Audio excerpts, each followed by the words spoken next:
Durante 2000 anos, a Igreja Católica não foi construída apenas por papas e bispos. Ela também foi moldada por homens e mulheres que decidiram abandonar tudo para viver uma vida radicalmente dedicada a Deus. Alguns escolheram o silêncio dos mosteiros.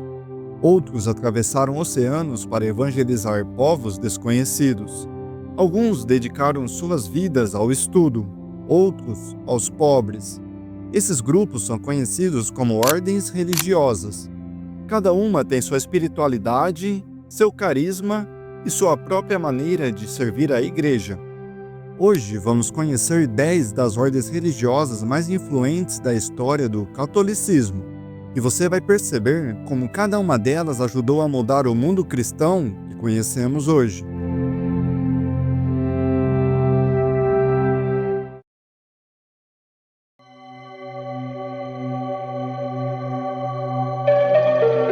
A Companhia de Jesus, fundada em 1540 por Santo Inácio de Loyola, nasceu em um momento decisivo da história da Igreja.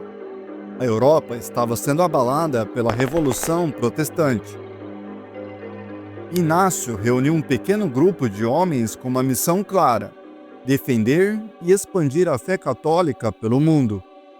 Os jesuítas rapidamente se tornaram uma das ordens mais intelectualmente preparadas da Igreja. Sua formação pode levar mais de uma década, e eles ficaram conhecidos por seu forte trabalho em educação, filosofia, ciência e missões. Hoje, a Companhia de Jesus conta com cerca de 15 mil membros espalhados pelo mundo, sendo mais de 11 mil sacerdotes. Mas além das universidades e centros de estudo, os jesuítas também tiveram um papel decisivo na evangelização de novos continentes. No Brasil, por exemplo, eles estiveram presentes desde os primeiros anos da colonização portuguesa. Missionários como José de Anchieta e Manuel da Nóbrega dedicaram suas vidas à evangelização dos povos indígenas. Anchieta chegou a aprender a língua tupi e escreveu uma das primeiras gramáticas do idioma. Além disso, os jesuítas fundaram importantes centros de ensino no território brasileiro, incluindo o colégio que deu origem à cidade de São Paulo. Durante mais de 2 séculos, eles tiveram uma presença enorme na vida religiosa e cultural da colônia. Mas essa influência também gerou tensões políticas. No século XVIII, o poderoso ministro português Marquês de Pombal entrou em conflito direto com a Companhia de Jesus. Pombal acusava os jesuítas de exercerem grande influência sobre os povos indígenas e de desafiarem a autoridade da coroa portuguesa. O conflito terminou de forma dramática. Em 1759, por ordem do governo português, os jesuítas foram expulsos de todo o território do Império Português, incluindo o Brasil. Colégios foram fechados, missões abandonadas, e centenas de missionários foram enviados de volta para a Europa. Durante décadas, a presença da Companhia de Jesus desapareceu do território brasileiro. A ordem só seria restaurada mais tarde, após a própria restauração da Companhia de Jesus em 1814, quando o Papa Pio VII autorizou novamente a sua existência. Mesmo assim, o legado deixado por aqueles primeiros missionários continuou profundamente marcado na história do Brasil. Por séculos, sua presença marcou profundamente a história religiosa, cultural e educacional do Brasil. E curiosamente, em mais de 4 séculos de história, a Igreja teve apenas um Papa jesuíta, o Papa Francisco.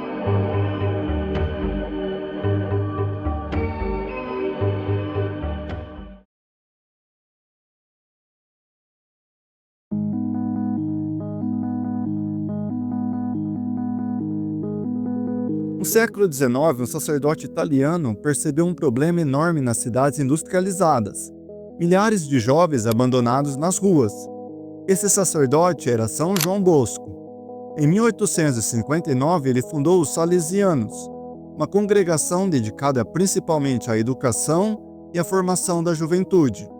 Dom Bosco acreditava que os jovens não precisavam apenas de disciplina, precisavam de amor, alegria e orientação. Seu método ficou conhecido como sistema preventivo, baseado em 3 pilares: razão, religião e carinho. Hoje, os salesianos estão entre os maiores educadores católicos do mundo, presentes em escolas, centros juvenis e projetos sociais em dezenas de países.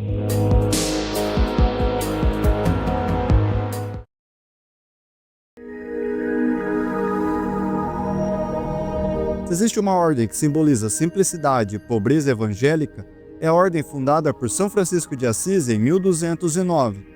São Francisco era filho de um rico comerciante italiano, mas após uma profunda conversão espiritual, decidiu renunciar completamente à riqueza. Passou a viver entre os pobres, pregando a alegria, a humildade e o amor por toda a criação. Seu testemunho foi tão poderoso que milhares de pessoas quiseram segui-lo. Assim, nasceu a Ordem dos Frades Menores, conhecidos como os franciscanos. Entre seus membros estão alguns dos santos mais queridos da Igreja, como Santo Antônio de Pádua, São Boaventura e São Maximiliano Kolbe. Os franciscanos tiveram um papel enorme nas missões da América durante a colonização.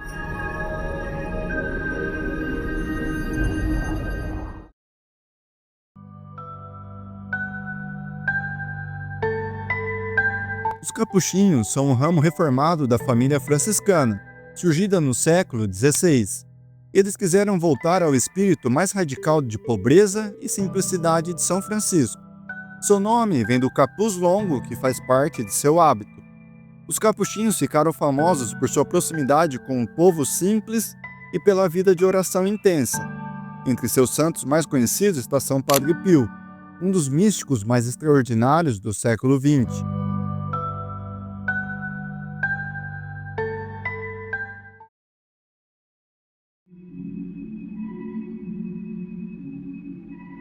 Se os franciscanos representam a pobreza, os beneditinos representam a estabilidade monástica. A ordem nasceu no século VI, com São Bento de Núrcia, autor da famosa regra de São Bento. Essa regra é resumida em uma frase que atravessou os séculos: ora et labora, reza e trabalha. Nos mosteiros beneditinos, a vida é estruturada entre oração, trabalho, estudo e vida comunitária. Durante a Idade Média, os mosteiros beneditinos foram responsáveis por preservar grande parte da cultura clássica. Monges copistas passaram séculos copiando livros à mão, salvando obras que poderiam ter sido perdidas para sempre.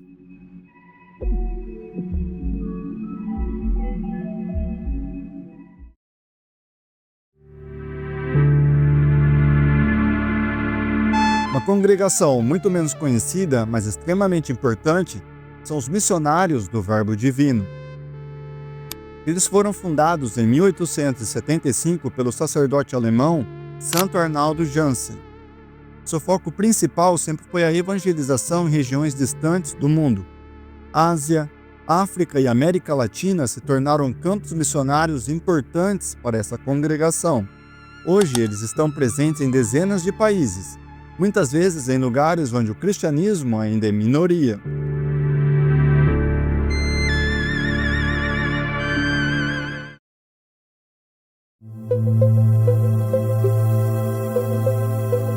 Se os jesuítas ficaram famosos pela educação, os dominicanos ficaram conhecidos pela pregação e pela teologia. A ordem foi fundada por São Domingos de Gusmão no século XIII, para combater heresias que se espalhavam na Europa. A solução de Domingos foi simples e poderosa: formar pregadores extremamente bem preparados. Entre os dominicanos surgiu um dos maiores teólogos da história da Igreja, Santo Tomás de Aquino. Seu pensamento moldou profundamente a filosofia e teologia católica. Outro nome famoso da ordem é Santa Catarina de Sena, doutora da Igreja.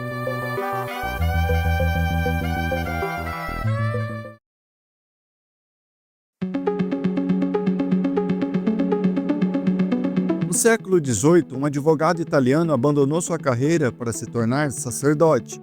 Seu nome era Santo Afonso Maria de Ligório.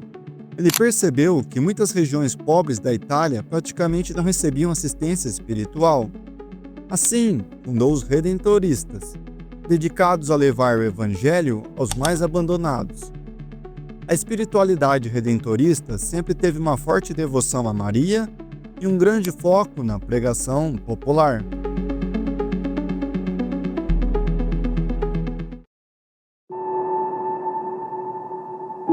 A espiritualidade carmelita é uma das mais profundas da tradição cristã. A ordem tem raízes nos eremitas que viviam no Monte Carmelo, na Terra Santa, mas ela foi profundamente renovada no século XVI por dois grandes místicos, Santa Teresa de Ávila e São João da Cruz. Eles reformaram a ordem e deram origem aos carmelitas descalços. A espiritualidade carmelita enfatiza o silêncio, contemplação e união profunda com Deus. Entre seus santos está também Santa Teresinha do Menino Jesus, uma das santas mais amadas do mundo. Essa tradição espiritual continua viva até hoje. No Brasil, por exemplo, muitos fiéis acompanham a oração do Rosário conduzida pelo sacerdote carmelita Frei Gilson, especialmente na conhecida devoção do Rosário das 4 da manhã, que reúne milhares de pessoas em oração nas madrugadas. É um exemplo de como uma espiritualidade nascida nos mosteiros contemplativos continua inspirando cristãos até os dias de hoje.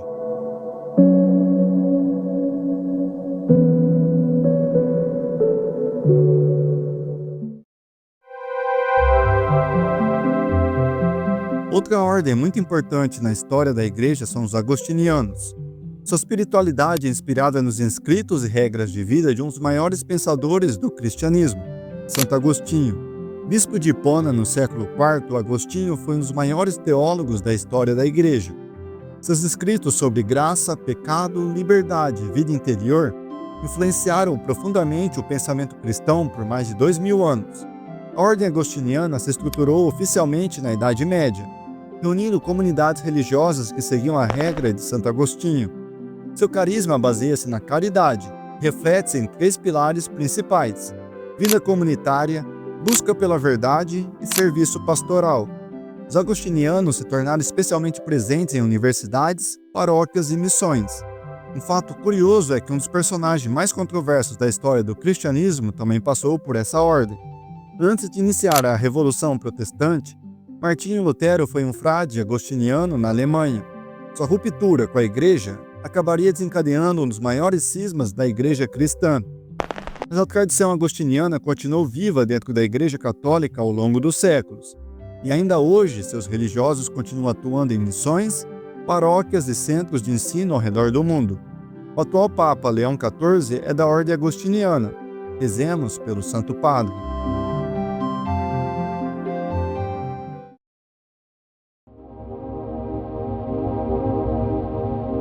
Se existe uma ordem que representa o silêncio absoluto, são os monges cartuchos. A ordem foi fundada no século XI por São Bruno de Colônia, que buscava uma forma de vida ainda mais radical de contemplação. Assim nasceu a Ordem dos Cartuchos. Ao contrário de muitas outras ordens que trabalham em missões ou paróquias, os cartuchos vivem quase totalmente isolados do mundo. Cada monge mora sozinho em uma pequena cela dentro do mosteiro. Ali ele passa a maior parte do dia em oração, leitura espiritual, trabalho manual e silêncio. Eles praticamente não conversam entre si. Em muitos mosteiros, a única conversa regular acontece uma vez por semana durante um passeio comunitário. O restante da vida é vivido em recolhimento profundo. Hoje existem apenas cerca de 300 monges cartuchos no mundo inteiro. E mesmo assim, há quase 1000 anos, essa ordem continua existindo, silenciosamente, dedicada apenas a uma coisa: rezar pelo mundo.